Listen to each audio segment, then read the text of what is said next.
প্রিয় দর্শক, আমন্ত্রণ জানাচ্ছি কানেক্টিং বাংলাদেশ অনুষ্ঠানে। তথ্য প্রযুক্তি ব্যবহার করে আমরা বাংলাদেশের প্রত্যন্ত এলাকায় মায়েদের সঙ্গে সংযুক্ত হই, তাদের কথা শুনি।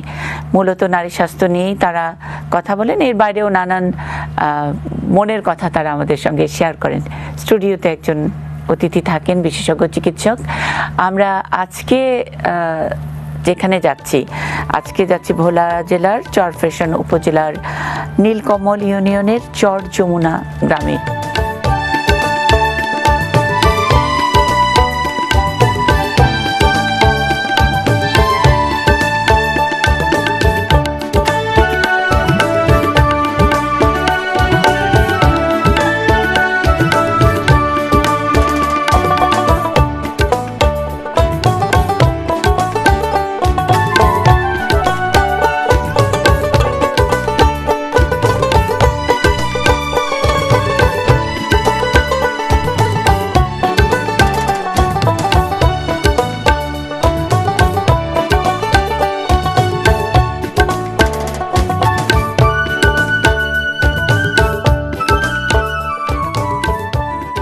নীলকমল ইউনিয়নের চর যমুনা গ্রামে, একেবারে প্রত্যন্ত, যেমন করে বলছিলাম চর যমুনা। আর আমরা স্টুডিওতে পেয়েছি ডাক্তার তানজিম সাবিনা চৌধুরীকে, স্ত্রীরোগ বিশেষজ্ঞ, সহযোগী অধ্যাপক বারডেম। আর চর যমুনায় বসে আছেন শাহিনা পরিবার কল্যাণ সহকারী, নীলকমল চরফ্যাশন। আজকে শাহিনা আমার সঙ্গে সহযোগিতা করবেন, সহ উপস্থাপনায় থাকবেন। আমরা যারা বসে আছেন মায়েদের রোগ নিয়ে কথা বলবো। এর বাইরেও যেহেতু আমরা আজকে পেয়ে গেছি ডক্টর তানজিম সাবিনা চৌধুরীকে, এর বাইরেও একেবারে যেটাকে বলি মেডিসিনের ইস্যু অথবা ডায়াবেটিস, তো অবশ্যই মেয়েদের অনেক সময় প্রেগনেন্সির সময় ডায়াবেটিস থাকে। অন্যান্য সময় আমরা যখন নাকি শুধু স্ত্রীরোগ বিশেষজ্ঞরা কথা বলেন, তখনও বলেন যে আমার অনেক ডায়াবেটিস। তো তারা আজকে বাড়তি পাবেন বলে আমি আশা করছি। কৃতজ্ঞতা জানাচ্ছি ডক্টর তানজিম সাবিনা চৌধুরী, আপনাকে। ধন্যবাদ। ব্যস্ত সময়ে কাট করে দিয়ে আপনি আমাদের এখানে সময় দিচ্ছেন। নিশ্চয়ই আমার মনে হয় আমরা ভালো কাটবে আমাদের সময়টা। সংযুক্ত হই আমরা চর যমুনায়। শাহিনা আপা কেমন আছেন? জি, আসসালামু আলাইকুম আপা, ভালো আছেন? ওয়ালাইকুম সালাম, আমরা ভালো আছি। আপনারা সবাই ভালো আছেন তো? জি আপা, আমরা সবাই ভালো আছি। করোনা কিন্তু আবার বাড়তেছে, অবশ্য গ্রামে নাই, আপনারা অনেক কনফিডেন্ট। গ্রামে কোথাও এর আগের বার প্রথম ওয়েভ যখন ছিল, তখনও গ্রাম থেকে খুব একটা করোনার আমরা মৃত্যুর খবর বা অনেক বেশি আক্রান্ত হচ্ছে সেটা শুনি নাই। তারপরে আবার দ্বিতীয় ঢেউ শুরু হয়েছে, তো সবাই যেন একটু সাবধানে থাকে তো না শাহিনা আপা? জি। আচ্ছা, আপনি কতদিন ধরে এই কাজে, অর্থাৎ পরিবার কল্যাণ সহকারী হিসেবে আপনার চাকরির বয়স কতদিন? 2 বছর। 2 বছর। কেমন লাগে কাজটা করতে? জি আপা, ভালো লাগে। আচ্ছা, আগে থেকেই ভাবতেন যে এরকম একেবারে মানুষের সেবা করবেন, একেবারে ঘরে ঘরে গিয়ে তো আপনারা মায়েদের সঙ্গে কথা বলেন, তাই না? জি জি। আচ্ছা, অন্য কাজের সাথে এটার পার্থক্য? ধরেন অন্য প্রফেশন, আপনি ধরেন ব্যাংকে কাজ করতেন বা স্কুলে কাজ করতেন, সেটা থেকে এই কাজটার পার্থক্যটা কি? এটা আপা আমাদের কাছে সবচেয়ে ভালো লাগে, এটা আমরা জনগণের কাছে খুব মিশতে পারি, কাছে যেতে পারি এবং জনগণকে খুব কাছে দিয়ে সেবা দিতে পারি। আচ্ছা, নগদে একেবারে কাছাকাছি, যেটা হলো না একেবারে সঙ্গে সঙ্গে ভালো মন্দটা আপনারা জানতে পারেন। আচ্ছা, আমরা ফাঁকে ফাঁকে শাহিনা আপার সাথে আরো অনেক কথা শুনবো, অভিজ্ঞতার কথা শুনবো। আজকে প্রথমে কে দেখাবেন রোগীকে? হচ্ছে একটা কিশোরী, সাদিয়া। আচ্ছা, সাদিয়া আসো। আসসালামু আলাইকুম। ওয়ালাইকুম সালাম। সাদিয়া কেমন আছেন? ভালো, আপনি কেমন আছেন? আমিও ভালো আছি। সাদিয়া, কি সমস্যা? আমার মিন্সের সময় অনেক বেশি ব্লাড যায় এবং কোমরে আর তলপেটে খুব পেইন হয়। কতদিন ধরে? আজকে 1 বছর ধরে। 1 বছর? আচ্ছা, আপনার পিরিয়ড শুরু হয়েছে কি 1 বছর ধরে নাকি? জি না, আজকে 3 বছর। 3 বছর। আর এই গত 1 বছর ধরে খুবই ব্যথা আর তলপেটে বেশি ব্যথা, কোমরে ব্যথা। ওষুধ খাইছেন সাদিয়া? কোথাও ডাক্তার দেখাইছেন? জি, পরিবার পরিকল্পনা ইয়াতে আপাগত পরামর্শ নিয়ে কমিউনিটি ক্লিনিকের থেকে ওষুধ খাইছি। কি ওষুধ খাইছেন মনে আছে সাদিয়া? জি, হাইসিবিন ট্যাবলেট। আচ্ছা, আমি এটা বুঝবো না, এটা তানজিবা আপা বুঝবেন। আপা, সাদিয়ার জন্য কি? সাদিয়া কেমন আছো? জি ভালো, আপনি কেমন আছেন? এই তো আমি ভালো আছি। তোমার বয়স কত? 17 চলে। 17। তার মানে 3 বছর আগে তোমার মাসিক শুরু হয়েছে, তাই না? জি কিন্তু ব্যথা এবং ব্লিডিং দুটোই এই বছর 1 বছর ধরে বেশি, তাই তো? জি তোমার মাসিকটা কি মাসে মাসে হয়? জি, আমারটা একদম ডেট অনুযায়ী হয়। আচ্ছা, সেটা খুব ভালো একটা জিনিস। মাসে মাসে মাসিক হওয়া মানেই তোমার মাসিকটা সম্পূর্ণভাবে নর্মাল। কিন্তু কিছু কিছু মেয়েদের ক্ষেত্রে এত বেশি রক্তপাত হয় এবং এত বেশি ব্যথা হয়, সেটা কিন্তু খুব কষ্ট দেয়। কিন্তু জি। তোমাকে এটা মনে রাখতে হবে যে এখন তোমার যে বয়স, এই বয়সে তোমার বড় বড় টিউমার, সিস্ট এগুলো হওয়ার মতো কিন্তু বেশিরভাগ ক্ষেত্রে তোমার এখনো বয়স হয়নি। তোমার বয়সে যতটুকু হয় এটা কিন্তু আমরা মোটামুটি নর্মাল বলে থাকি।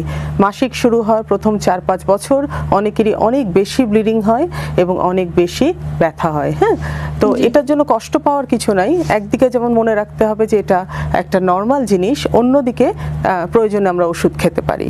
তো আমি কি ওষুধ লিখে দেবো? হ্যাঁ, আপা বললে আমাদের ওষুধ লিখছেন। ঝর্ণাপা তো ওষুধ দেখার জন্য অপেক্ষা করছেন, তাই না? ওকে, সাদিয়ার জন্য ওষুধটা লিখেন, আপা বলে দিচ্ছেন। সাদিয়া, তোমার কতদিন বেশি রক্তপাত হয়? মাসিকের 3 দিন? জি আচ্ছা, তাহলে রক্তপাতটা কমাতে হলে আমাদের 3 দিনের ওষুধই যথেষ্ট। হ্যাঁ, সেই ক্ষেত্রে আমরা যেটা দিব ক্যাপসুল ট্র্যাক্সিল 500 মিলিগ্রাম। এটা আমরা সকালে একটা রাত্রে একটা করে তোমাকে আমি 3 দিনের জন্য দেব, মাসিকের প্রথম 3 দিন। যে মাসে তোমার মাসিক বেশি হবে সেই মাসে তুমি এটা খাবে। আর ব্যথার জন্য তুমি যে ওষুধটা খেয়েছো সেটা একটু একটা আমি বলবো কম পাওয়ারের ওষুধ, যেহেতু তোমার সেটাতে কন্ট্রোল হচ্ছে না, সেটাতে ব্যথাটা কমছে না, আমি তোমাকে এর থেকে একটু কড়া একটা ওষুধ দিচ্ছি। কিন্তু কড়া ওষুধের ক্ষেত্রে মনে রাখতে হবে যে যখন আমরা কড়া ব্যথার ওষুধ দেই, এটা প্রয়োজনের বেশি খাওয়া যাবে না এবং সবসময় ভরা পেটে খেতে হবে। হ্যাঁ, ট্যাবলেটটার নাম হচ্ছে HPRDS 500 মিলিগ্রাম। ডিএস মানে বুঝতে পারছো, ডাবল স্ট্রেংথ, মানে অনেক কড়া একটা ওষুধ। যখন অনেক বেশি ব্যথা হবে তুমি একটা ভরা পেটে খাবে প্রয়োজন মতো। আর রক্তপাত কমানোর ওষুধটা মাসিকের প্রথম 3 দিন খাবে। আমার মনে হয় এটাতেই তোমার কমে যাবে। আর কিছুটা তোমার বয়স যখন বাড়বে তখন তোমার এই সমস্যাগুলো নিজে থেকেই ঠিক হয়ে যাবে। তুমি বুঝতে পেরেছো? ওকে সাদিয়া, হ্যাঁ 3 দিনের ওষুধ ঝটপট, এবং আশা করি সাদিয়ার এই সমস্যাটা মিটবে। HPRDS 500 মিলিগ্রাম খুব প্রয়োজন হলে একটা ভরা পেটে খাবে, এবং তার সাথে কিন্তু তোমাকে অবশ্যই একটা গ্যাস্ট্রিকের ওষুধ খেতে হবে। যেমন তুমি ক্যাপসুল সেক্লো খেতে পারো 20 মিলিগ্রাম, যাতে তোমার কোনো স্টমাকে বা তোমার পাকস্থলীতে কোনো অসুবিধা না হয়। জি। তারপরে কে শাহিনা? তারপর হচ্ছে একজন কিশোরী রিপা। সবারই একই রকম যদি সমস্যা থাকে তাহলে কিন্তু আমাদের এই সময়টা কাজে লাগবে না। কারণ আমি আগেই বলছি যে ডাক্তার তানজিমা আপাকে কিন্তু আমরা মানে 2টা বিশেষ পরিচয় পাচ্ছি। প্রথমত স্ত্রী রোগের সব যে সমাধান দিচ্ছেন, তার বাইরে ডায়াবেটিস নিয়েও সমস্যা। এখন সব কিশোরীরা এসে যদি বলে মাসিকের সময় পেটে ব্যথা, আমরা তো সাদিয়ারটা শুনলাম, সাদিয়ার সাথে মিল যদি থাকে কারো তাহলে সে একই ধরনের হয়তো ওষুধ নেবেন। যদি এর বাইরেও যদি মানে ওই সাদিয়ার মতোই একই ধরন কিন্তু তার সাথে আরেকটা কোনো সামান্য কোনো উপসর্গ একটু এদিক সেদিক আছে, সেটা কিন্তু আপনারাই সমাধান করতে পারেন। আর আমরা তো আপার নাম্বার দিয়েই দিব, ঠিক আছে? ওকে, এখন কে কিশোরী? এই যে রিপা। রিপা, আসসালামু আলাইকুম। ওয়ালাইকুম সালাম। রিপা কেমন আছেন? জি আলহামদুলিল্লাহ ভালো, আপনি ভালো আছেন? হ্যাঁ ভালো আছি রিপা। শুনি কি সমস্যা? সমস্যা হয়েছে আমার ব্লাডে মাঝে মাঝে বন্ধ থাকে 3 মাস। আচ্ছা, হুম, বন্ধ থাকার পরে হইলে 10 দিন বা 12 দিন এরকম করে থাকে আর কি। আচ্ছা, আচ্ছা, গুড। তাহলে রিপার সমস্যাটা একটু আলাদা, মানে সাদিয়ার চেয়ে আলাদা। একটু হ্যাঁ, আমরা এরকম মানে এরকম পেশেন্ট চাচ্ছি, ঠিক আছে? যেমন সাদিয়ার যেমন অনেক হয়, ব্লিডিং অনেক হয়, মাসে মাসে ঠিক মতো হয়, আবার রিপার হলো মাঝে মধ্যে বন্ধ থাকে, 3 মাস করে বন্ধ থাকে। রিপা, বয়স কত প্রথমে বলে ফেলতে হবে? 17। 17। কয় বছর আগে মাসিক শুরু হয়েছে? এই তো 3 বছর। 3 বছর। আচ্ছা, আর কয় বছর ধরে এরকম সমস্যা শুরু? আজকে 1 বছর। আচ্ছা, ওকে। ওষুধ খাইছিলেন? জি না, ওষুধ খাইনি। আচ্ছা, এই মাসে মানে 3 মাস বন্ধ থাকে, আবার হয়, একবার ওষুধ খান নাই? কোনো কারোর সাথে বলেনও নাই? জি না, বলি নেই, কিন্তু এখনো মানে 3 মাস পরে হয়েছে, আজকে 22 দিন হয়েছে, এখনো মানে ভালো হয় না। ও আচ্ছা, তানজিমা আপা, রিপাকে। রিপা, তোমার সমস্যাটা গত 1 বছর ধরে, তাই তো? জি। গত 1 বছর ধরে তোমার ওজনটা কি একটু বেড়ে গেছে এরকম মনে হচ্ছে লকডাউনের ভিতরে, না একই আছে? একই আছে। এখন তোমার 3 থেকে 4 মাস পর পর মাসিক হয় এবং হলে সেটা 15-20 দিন থাকে, তাই তো? জি। আচ্ছা, এটা একটা সমস্যা, কারণ এটা তোমার নর্মাল যে দৈনন্দিন জীবনযাপন সেটাই তো তুমি আসলে অসুবিধায় পড়ছো, যে তুমি জানো না কখন মাসিক হবে। কিন্তু এটা দেখা গেছে যে মাসিক শুরু হওয়ার পরে 3-4 বছর পর্যন্ত বেশিরভাগ মেয়েরই কিন্তু মাসিক অনিয়মিত থাকে। এটা বয়সের সাথে সাথে, বিশেষ করে 20 বছর বয়স হয়ে গেলে আস্তে আস্তে মাসিকটা নিয়মিত হয়। কাজে কিছুটা যদি সহ্য করে নেওয়া যায় তাহলে কিন্তু কোনো ওষুধের প্রয়োজন হয় না। কিন্তু মাঝে মাঝে এমন হয়, যেমন তোমার ক্ষেত্রে 3 থেকে 4 মাস পর পর হচ্ছে এবং হলে এটা বন্ধ হচ্ছে না, সেক্ষেত্রে কিন্তু তোমার কিছু পরীক্ষা নিরীক্ষা করতে হবে এবং তার সাথে কিছু ওষুধ স্টার্ট করতে হবে। হ্যাঁ, পরীক্ষা নিরীক্ষা যেটা করতে হবে সেগুলো আসলে আমার মনে হয় একটা জেলা শহরে গেলে কিছু হরমোন পরীক্ষা করতে হবে আর একটা তলপেটের আলট্রাসোনোগ্রাফি করতে হবে। আর মাসিকটাকে নিয়ন্ত্রণ করার জন্য যে ওষুধ, হরমোনের ওষুধ, সেটা আসলে আমার মনে হয় ভালোভাবে স্ত্রীরোগ বিশেষজ্ঞের সাথে কথা বলে ওকে স্টার্ট করতে হবে। আচ্ছা। কারণ হরমোনের ওষুধ এমন একটা জিনিস, ওটা যদি কিছু ভুল হয়ে যায় সেটা কিন্তু তোমাকে আরো আমি বেশি একটু- অনিয়মিত করে দেবে। মানে আমি একটু যে রিপার কেসটা ধরে একটু আরেকটু জানতে চাই, অন্য জায়গার দর্শকরা হয়তো একটু কৌতূহল, যে এই যে হঠাৎ করে বন্ধ থাকা, 3 মাস বন্ধ থাকা, আবার ব্লিডিংটা লম্বা সময় 22 দিন ধরে চলছে বললো, এটা কি মানে হরমোনের এটা তারতম্যের জন্য? মূলত হরমোনের জন্যই, কারণ ওর যে সেটা এত বয়সটা ছোট বয়স থেকেও কি হতে পারে, বরং এটা ছোট হতে পারে? বয়সেই বেশি হয়। আচ্ছা। আমরা যেটা জানি যে মাসিক যখন প্রথম শুরু হয় এবং মাসিক যখন শেষের দিকে যায়, অর্থাৎ একটা মেয়ের বয়স যখন 20 বছরের নিচে আর একজন মহিলার বয়স যখন 45 থেকে 50, তখনই কিন্তু অনিয়মটা বেশি হয়। অর্থাৎ সিস্টেম জিনিসটা প্রথমে শুরু হতেও যেমন সময় লাগে, আবার শেষের দিকে যখন মেনোপজ হয়ে যাবে তখনও কিন্তু মাসিকটা অনিয়মিত হয়েই আচ্ছা। হয়।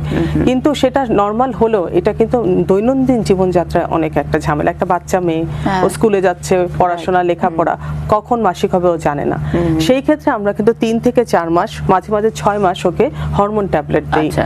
এবং এখানে অনেক সময় আমরা একদম খুব লো ডোজে জন্ম নিয়ন্ত্রণ বড়ি দেই, যেটা নিয়মিত খেলে তার কিছুদিন বাইরে থেকে মাসিকটা রেগুলার করার পর আবার বন্ধ করে দেখি যে এটা নিজে থেকে হচ্ছে কিনা। গ্রামগঞ্জে কিন্তু যেটা হয় আপা, এটা যে হরমোন এবং ওর এই সমস্যাটার জন্য দেয়া হচ্ছে ওষুধটা, যখন নাকি পিল দেওয়া হয়, এটা আরেকটা ট্যাবু। হ্যাঁ, মানে অবশ্যই। প্রথমত এটা unmarried ফ্যামিলি, মেয়ে, হ্যাঁ। ফ্যামিলির এরা মানতে চায় না, আশেপাশের লোকজন যখন শোনে তখন এটাকে অন্যরকম একটা কিছু ভাবে, মানে মেয়েটা অনেকাংশে ভিকটিম হয়। তো এইটাও যদি একটু মানে সবার উদ্দেশ্যে, মানে সেটাই। অন্যরা যারা নাকি না জেনেই মেয়েটাকে খুব অন্যরকম কিছু ভাবে, সেটা যেন না ভাবে, যেটা এটা একদমই ফিজিওলজিক্যাল, তার শারীরিক একটা চেঞ্জের জন্য, সেটা একটু যদি পরিষ্কার হ্যাঁ, করবেন। সেটাই আমি এখন আপনার প্ল্যাটফর্মে যেটা বলতে চাচ্ছি সেটা হচ্ছে জন্ম নিয়ন্ত্রণ বড়িকে শুধু জন্ম নিয়ন্ত্রণের মধ্যে আমরা কিন্তু রেখে দেইনি। এটার এত বেশি সুবিধা আছে, অনেকগুলো সুবিধা। আমরা যতজনকে প্রেসক্রাইব করছি দেখা যাচ্ছে যে 10 জনের মধ্যে 2 জনকে দিচ্ছি শুধু জন্ম নিয়ন্ত্রণের জন্য, 8 জনকে দিচ্ছি মাসিকের পেট ব্যথা, মাসিক নিয়মিত করার জন্য, বেশি রক্তপাত কমানোর জন্য, এবং এটার আরো অনেক উপকারিতা আছে। হ্যাঁ, শরীরে ওভারিয়ান সিস্ট কমায়, ব্রেস্টের মধ্যে ছোট ছোট টিউমার হতে পারে সেগুলো কমায়। কাজে এটা মনে রাখতে হবে যে জন্ম নিয়ন্ত্রণ বড়ি শুধু জন্ম নিয়ন্ত্রণের জন্য নয়। এখন আমি যখন একটা বাচ্চা মেয়েকে দেই, ওই প্যাকেটটা, বাক্সটার উপরে কিন্তু জন্ম নিয়ন্ত্রণ লেখা। Right. এটা কারো হাতে পড়লেই কিন্তু মেয়েটাকে একটা খারাপ ইয়ে করতে পারে।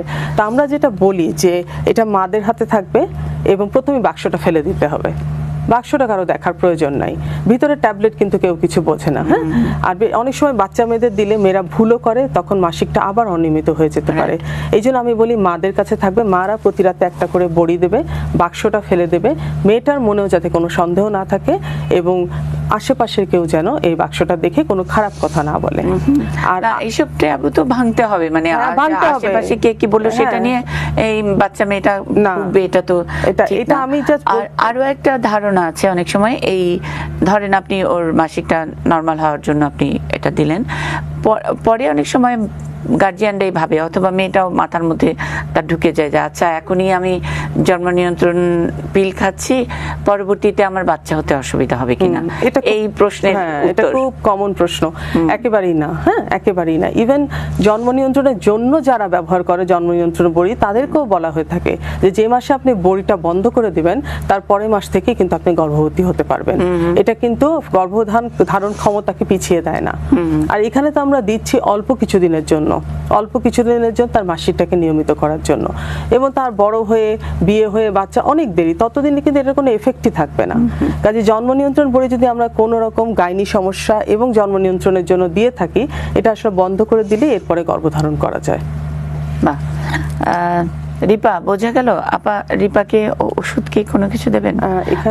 আমার মনে হয় ওর একটু সামনাসামনি স্ত্রীরোগ বিশেষজ্ঞের সাথে চেক করা দরকার। হ্যাঁ, ঠিক আছে, একজন গাইনি স্পেশালিস্টের কাছে যাবে। বোঝা গেছে রিপা? জি। খুবই চিন্তিত মনে হচ্ছে। হ্যাঁ, চিন্তায় ফেলে দিলাম। এটা কিছু না, একজন গাইনি স্পেশালিস্টের কাছে গিয়ে ওষুধটা নিয়ে নেবেন। এটা খুব কমন, তোমার ক্লাসে আরো অনেক মেয়ের আছে, অনেকের আছে। তুমি এসে বললে অনেকেই দেখো অনুষ্ঠান দেখার পরে নিশ্চয়ই বলবে যে আমারও তো এরকম, চলো আমরা সবাই মিলে ডাক্তারের, অথবা তুমি যেই ডাক্তারের কাছে গিয়ে ওষুধটা নিবে তার নামও তুমি বলে দিতে পারবে। হ্যাঁ, ঠিক আছে? জি আচ্ছা, ঠিক আছে। ওকে, তারপরে কে? শাহিনা। তারপর হচ্ছে জেসমিন বেগম, ইমপ্লান্ট গ্রহীতা। আসসালামু আলাইকুম। ওয়ালাইকুম সালাম। জেসমিন আপা কেমন আছেন? আলহামদুলিল্লাহ ভালো আছি। আচ্ছা, আপনি ভালো আছেন? জি আপা, ভালো আছি। আপা বয়স কত? আমার বয়স 38। 38। বাচ্চা কয়জন? 3 জন। 3 জন। ইমপ্লান্ট থেকে কি কোনো সমস্যা হচ্ছে নাকি? জি, আমার সমস্যা হয়েছে, আমি ইমপ্লান্ট করছিলাম 2 বার। প্রথমে একবার 3 বছর করছি, পরে 3 বছরের শেষ এই 20 সালের নভেম্বরে দ্বিতীয়টা করছিলাম। করার পর দিয়ে আমার সমস্যা হয়েছে অনেক, মানে বন্ধ থাকি 2-1 মাস হই না, পরের মাসে থেকে মিন্স হইলে অনেক ব্লিডিং যায়, মানে ভালো হয় না, 1 সপ্তাহ পর্যন্ত যাইতেই থাকে। আচ্ছা, তারপরে যদি আবার একটু কমে, আবার একদিন একটু ভালো থাকি, ভালো থাকার পরে আবার আরেকদিন আবার দেখি, এরকম করতে 1 মাসও আমি ভালো হই না। এইভাবেই যায়। দেখেন আমরা তো মুসলমান মানুষ, একটু 5 ওয়াক্ত নামাজ পড়তেও পারি না ঠিক মতো, এই সমস্যাটা আমার বেশি। আরেক দিক দিয়ে আছে আমার শরীরটা খুব ক্লান্ত, দুর্বল হয়ে যায়, চোখ মুখ আন্দার দেয়, হাত পাও একদম শিন করে, আবার গিরায় গিরায় ব্যথা করে, এই সমস্যাটা আমি আছি। আচ্ছা, ছোট বাচ্চাটার বয়স কত আপা? আমার ছোট বাচ্চাটার বয়স আছে এখন 12 বছর। আর 3 বছর আগে মাত্র ইমপ্লান্ট নিছেন, জি তাই না? জি। তার আগে কি ব্যবহার করতেন? একদম প্রথম থেকে খাইছে আমি ঔষধই। আচ্ছা, বড়ি খাইছেন। তারপরে বাচ্চা আগে পরে খাইছি, ওষুধ খাইতে পারতাম না, তখন আমার অনেক মাথা ঘুরাইতো, বমি বমি ভাব হইতো, তখন আমি ওষুধ আর খাইনি, অনেক মাথা ব্যথা করতো। আচ্ছা, পরে ওষুধ বাদ দেওয়ার পরে আবার ইনজেকশন নিছিলাম, আমি ইনজেকশন নিছি 2 বছর। 2 বছর ইনজেকশন নেওয়ার পরে আমি অনেক ভারী হয়ে গেছি, মোটা হয়ে গেছি, কিন্তু তার শরীর অনেক দুর্বল হয়ে গেছে, আমি নিজের শরীরের ওয়েট নিজের পায়ে মানতো না, এরকম মোটা হয়ে গেছিলাম, আর অনেক হরান হয়ে যেতাম, শ্বাসের মতো সমস্যা হয়ে গেছিল। পরবর্তীতে আমি ওই ওষুধ, ওই ইনজেকশনও বাদ দিয়ে দিছি। বাদ দেওয়ার পরে আমি এই কিছুদিন কন্ডম নিয়েছিলাম, তারপর দিয়ে তাও বাদ দিয়ে দিছি। দেওয়ার পরে আমি কি এই জিনিসটা নিয়ে দেখি আমার শরীরের কি অবস্থা। 3 বছর গেল, এখন এই বছরে আমার এই সমস্যা। আচ্ছা, আপা খুব সুন্দর করে কিন্তু জেসমিন আপা তার প্রবলেমটা একেবারে, বলছে। একেবারে। এবং সব মুখস্থ, মানে খুব কোনো সুন্দর একটু করে। হেরফের করে নাই। আচ্ছা, প্রথমে আমি বলতে চাই যে আপনি যে পদ্ধতিটা নিয়েছেন এটা কিন্তু খুব ভালো একটা পদ্ধতি। হ্যাঁ, প্রথম বছর কিন্তু প্রথমবার আপনার কোনো অসুবিধা হয়নি। এবার যেটা হচ্ছে, এই এই ইমপ্ল্যান্টটা আপনি কবে পড়েছেন? এটা করেছি নভেম্বরে লাস্টেরটা। 2020-এর তাহলে বেশি দিন হয়নি, কিন্তু 4-5 মাসে আপনার শরীরে এবার কিন্তু ঠিক অ্যাডজাস্ট করছে না, তাই না? তো এখন আপনার ছেলে মেয়ে কয়জন? 3 জন। ছেলে মেয়ে 3 জন। তিনজন। আসলে আপনার তো আর বাচ্চা কাচ্চার প্রয়োজন নেই। হ্যাঁ, তো ইমপ্ল্যান্টটা যদি আপনি সহ্য করে নিতে পারেন বা এটাকে যদি আরেকটু সময় দেওয়া যায়, তাহলে কিন্তু এটা খুব ভালো একটা পদ্ধতি। অনেক সময় ইমপ্ল্যান্টে মাসিক বন্ধ থাকে, অনেক সময় দেখা যায় যে একটু বেশি রক্তপাত হয়।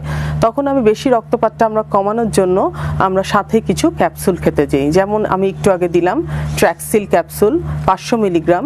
যদি মাসিকের সময় বেশি রক্তপাত হয় তাহলে আপনি 3 বেলা খেতে পারেন, প্রথম 3 দিন বা প্রথম 5 দিন। কিন্তু যদি আপনার কাছে মনে হয় যে এই ট্র্যাক্সিলটা খেয়েও আপনার এই ইমপ্ল্যান্টটা আসলে ঠিকমতো কাজ হচ্ছে না, তাহলে মনে হয় আপনি পরবর্তীতে অন্য পদ্ধতিতে যেতে পারেন। তবে এখন তো আপনার বড়ি বা কন্ডোমে ফেরত যাওয়ার কোনো প্রয়োজন নাই, আপনার ফ্যামিলি কমপ্লিট। আপনার যদি ইমপ্ল্যান্ট না সহ্য হয় সেক্ষেত্রে আপনি মনে হয় জরায়ুর ভিতরে যেটা আমরা বলি কপারটি, সেটাও কিন্তু আপনি করতে পারেন। তাহলে আপনি বহুদিনের জন্য কিন্তু একেবারে নিশ্চিন্ত হয়ে যাবেন। তো আমার মতে আপনি ট্র্যাক্সিল ক্যাপসুলটা খান। যদি সেটাতেও আপনার ব্লিডিংটা না কমে, আপনাকে একটু পরিবার পরিকল্পনা কেন্দ্রে আমার মনে হয় অথবা কোনো স্ত্রীরোগ বিশেষজ্ঞের সাথে কথা বলতে হবে।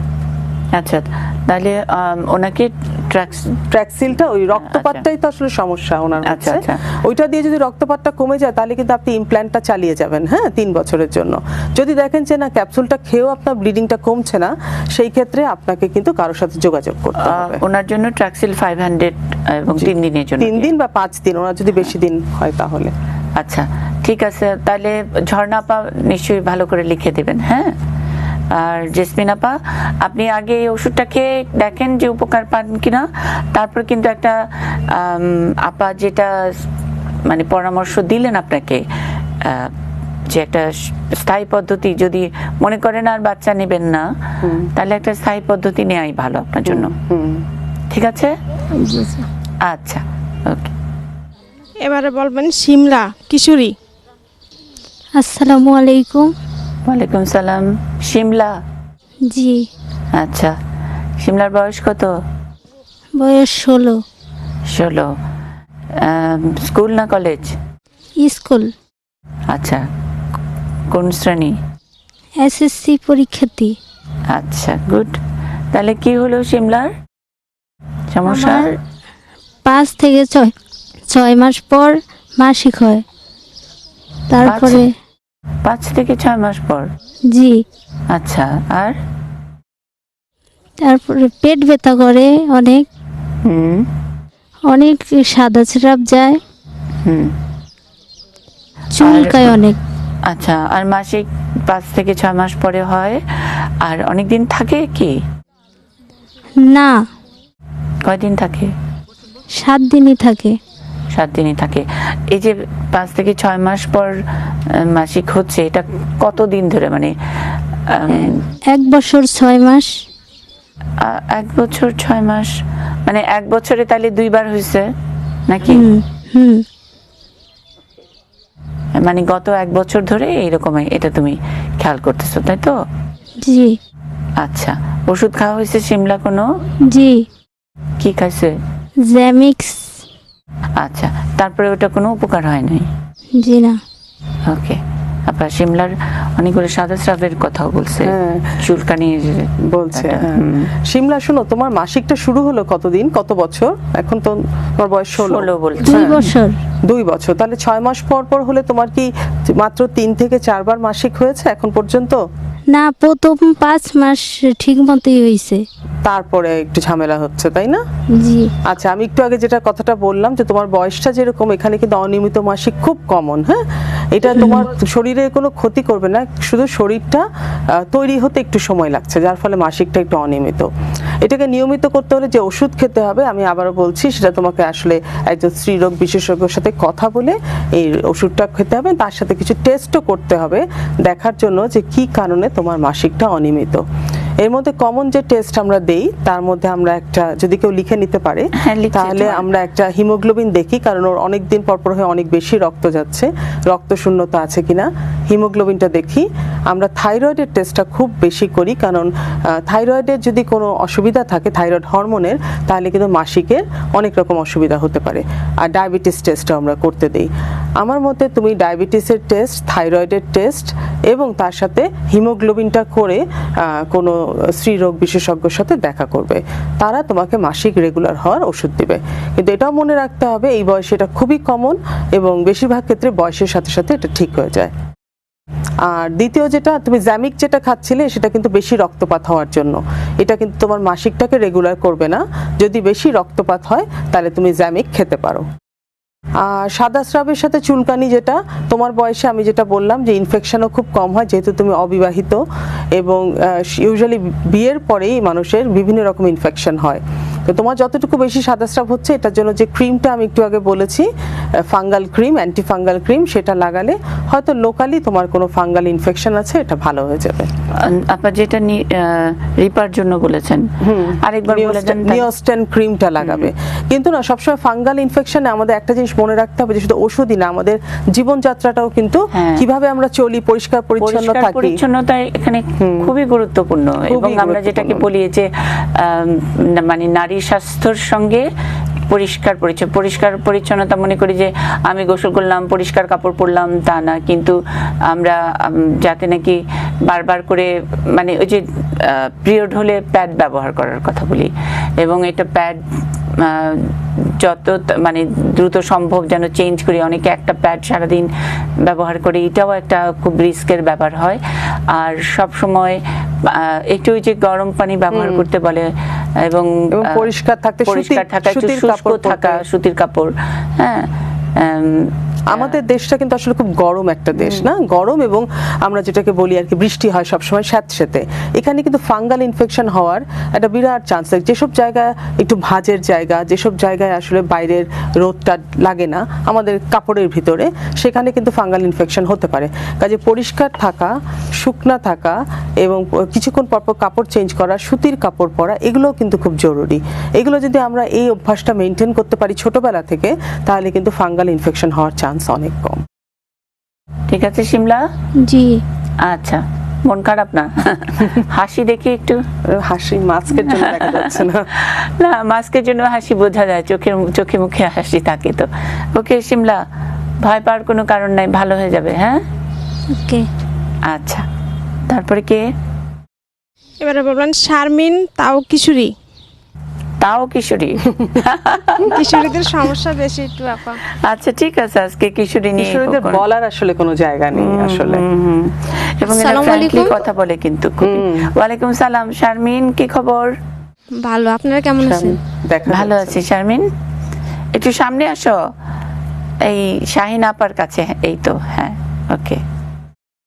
হ্যাঁ শারমিন, কি হলো? আমি মিস হলে পেটে ব্যথা করে, তারপরে কোমর ব্যথা করে, তারপর সারা সিরা ভাঙে, তারপরে আচ্ছা, আর কিছু না, এতটুকু। মানে যে সাদিয়ার সঙ্গে যে কথা বলছিলাম, তখন তো তুমি ছিল না এখানে বসে? জি। প্রথমেই তো সাদিয়া একই কথা বললো। আচ্ছা, আমার মনে হয় ও শুনে নিতে পারে। হ্যাঁ, এর বাইরে কি আর কিছু আছে? মানে সাদিয়ার সাথে তোমার কোনো পার্থক্য আছে আর? জি না। আচ্ছা, তারপর আমি মানে মিস হই 20 দিন পর, তারপরে 16 দিন পর। আচ্ছা, মানে তাড়াতাড়ি হয়ে যায়, মানে 16 দিন 20 দিনের পর পরই হয়ে যায়। এটা তো স্বাভাবিকই ধরা। হ্যাঁ, এটা স্বাভাবিকই ধরা হয়। যদি খুব অসুবিধা হয়, যে টেস্টগুলো আমরা বলে দিলাম এর আগে সাদিয়ার জন্য, টেস্টগুলো করতে হবে দেখার জন্য যে কোনো হরমোনে অসুবিধা আছে নাকি। আর মাসিকটা অনিয়মিত হলে আসলে যে ধরনের আমরা করি, যে একজন স্ত্রীরোগ বিশেষজ্ঞের সাথে কথা বলে হরমোনের ওষুধ শুরু করা উচিত। আর পেটে ব্যথার ওষুধ আমরা বলেছি, সাদা স্রাব যদি খুব বেশি হয়, চুলকানি হয়, সেই ক্রিমটাও আমরা বলেছি, ওই ক্রিমটা তুমিও ব্যবহার করতে পারবে। ঠিক আছে, ওকে শারমিন। হ্যাঁ, আসসালামু আলাইকুম। ওয়ালাইকুম আসসালাম। হ্যাঁ শাহিনা, আমাদের সঙ্গে যারা আছেন তাদের সবার সঙ্গেই আমরা কথা বলবো। আমি জানি ডাক্তার তানজিম সাবিনা চৌধুরী একবার যেহেতু সময় দিয়েছেন, স্টুডিওতে এসেছেন, তাকে আমরা ছাড়ছি না, আমরা কথা চালিয়ে যাব। আর এই অনুষ্ঠান নিয়মিত যারা দেখেন তারা জানেন এইভাবেই আমাদের করতে হয়, কোনো উপায় নেই। কারণ ওখানে ফিল্ডে যখন এরকম 30-35 জন মা বসে থাকেন, অনেক লম্বা সময় ধরে অপেক্ষা করেন, বিশেষজ্ঞ চিকিৎসক থাকেন, এবং আমরা কোনো কথায় আসলে এডিট করি না, মানে যে হয়তো যা বলছি অনেক লম্বা আলাপ হচ্ছে ফেলে দিচ্ছি তা কিন্তু নয়। ওনারা যা বলতে চান, যা বুঝতে চান, অনেক সময় আমরা বারবার করে সেটা রিপিটও করি, যার কারণে আমাদের যে নির্ধারিত সময়টা থাকে, প্রচারের নির্ধারিত সময় টেলিভিশন চ্যানেলের, সে প্রচারের নির্ধারিত সময়টা পার হয়ে যায়। কিন্তু তাদের সাথে কথা আমরা চালাই, আর যাদের সঙ্গে কথা আমরা বলি তাদের তো একটা প্রত্যাশা থাকেই যে তাদেরকেও যেন টিভিতে দেখা যায়। তো সেই জন্যই আমরা যেটা করি যে কথা চালিয়ে যাই। আগামী সপ্তাহে আবার তাদের কথা, তাদের সমস্যাগুলো, তাদেরকে যে প্রেসক্রিপশন দিলেন, যে সমাধান দিলেন, সেগুলো নিয়ে আপনাদের সামনে হাজির করি। তারই ধারাবাহিকতা আজকে আপাতত দর্শকদের কাছ থেকে প্রথম পর্ব, অর্থাৎ এই ভোলা জেলার চরফ্যাশন উপজেলার নীলকমল ইউনিয়নের চর যমুনা থেকে প্রথম পর্বের অনুষ্ঠান। আমরা নারী স্বাস্থ্য মূল ফোকাসে থাকে, সেখানে আজকে কিশোরীর যে সমস্যা সেগুলো নিয়ে বেশি আলোচনা হলো। এর বাইরেও অন্যান্য প্রবলেম নিশ্চয়ই থাকবে, সেগুলো নিয়ে আগামী সপ্তাহে হাজির হব। নিশ্চয়ই থাকবেন এটি নিউজের সঙ্গে।